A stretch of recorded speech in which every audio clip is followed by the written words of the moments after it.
პენტაგონმა ვენესუელაში მასშტაბური სამხედრო ოპერაცია წამოიწყო სახელწოდებით სამხრეთის შუბი. მისი დეკლარირებული მიზანი კარიბის ზღვაში ნარკოტერორიზმთან ბრძოლა და იმ კარტელების ბოლომდე აღმოფხვრა, რომლებსაც შტატებში ნარკოტიკული საშუალებები შეაქვთ. ამას წინ თეთრ სახლში გამართული შეხვედრა უძღოდა, რომლითაც გაერთიანებული შტაბისა და სხვა უწყებების მაღალჩინოსნებმა პრეზიდენტ ტრამპს პრობლემის მოსაგვარებლად მოქმედების სხვადასხვა ვარიანტი შესთავაზეს. ამერიკული მედია წერს, რომ მათ შორის ვენესუელაზე სახმელეთო დარტყმა ერთ-ერთია. პრეზიდენტმა ტრამპმა მოქმედების ბრძანება გასცა. ომის დეპარტამენტი კი მოქმედებს. ვაცხადებ ოპერაციას სამხრეთის შუბი. გაერთიანებული სამუშაო ჯგუფის ხელმძღვანელობით ეს მისია დაიცავს ჩვენს სამშობლოს. ნარკოტერორისტებს მოაშორებს ჩვენს ნახევარსფეროს და დაიცავს ჩვენს სამშობლოს იმ ნარკოტიკებისგან, რომლებიც ჩვენს ხალხს კლავს. დასავლეთ ნახევარსფერო ამერიკის სამეზობლოა და ჩვენ მას დავიცავთ.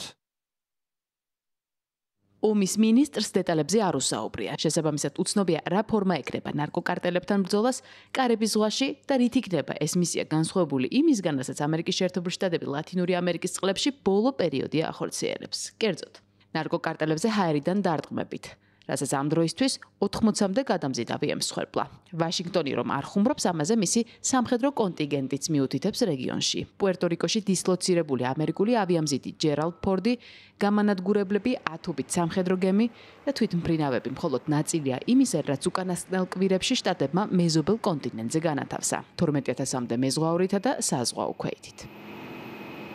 ამერიკის შეერთებული შტატების საზღვაო ქვეითთა დანაყოფი კარიბის რეგიონში ატარებს სწავლებას ამფიბიურ შემტევ ხომალდ USS Iwo Jima-ზე, რათა მხარი დაუჭიროს სამხრეთ სარდლობას უკანონო ნარკოტრაფიკთან ბრძოლის მისიაში. ომის დეპარტამენტის ოპერაცია და ამერიკის შეერთებული შტატების პრეზიდენტის პრიორიტეტია არ ჰყავეთნ უკანონო ნარკოტრაფიკი და დაცული იქნას სამშობლო. ვაშინგტონსა და კარაკას შორის დაძაბულობა რამდენიმე თვეა გრძელდება. ამერიკის შეერთებული შტატების ოფიციალური პირები ნარკოკარტელებში ვენესუელელი პრეზიდენტის ნიკოლა მადუროს პირად მონაწილეობაზე საუბრობენ და თეთრი სახლის მიერ არაღიარებულ პრეზიდენტს არამეგობრულ სიგნალებს უგზავნიან.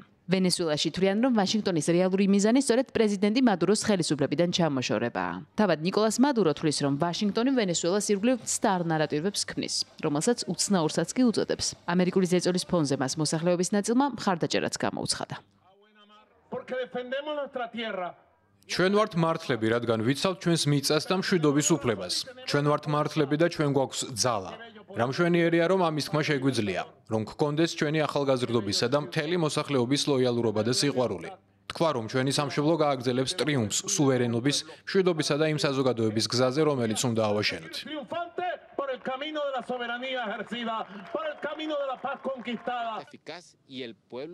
კარიბის ზღვაში ამერიკული საბრძოლო ხომალდების განთავსების პარალელურად ადგილზე წვრთნებს ატარებს თავად ვენესუელა. მასში 200,000-მდე სამხედრო მოსამსახურე, სამართალდამცველი და მოხალისე იღებს მონაწილეობას, რომლებიც მადუროს მთავრობასთან არიან აფილირებულები. კარაკასი ხვდება, რომ მისი მოკავშირე რუსეთის იმედი ვერ ექნება.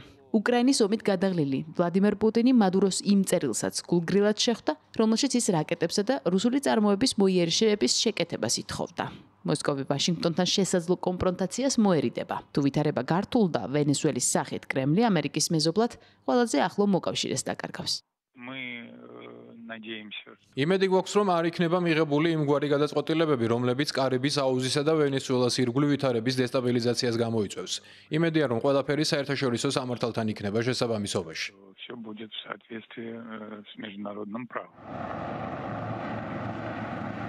დონალდ ტრამპის ახალ სამხრეთ ამერიკულ კამპანიაზე დამატებითი კომენტარები არც პრეზიდენტის ადმინისტრაციაში გაკეთებულა და არც პენტაგონში.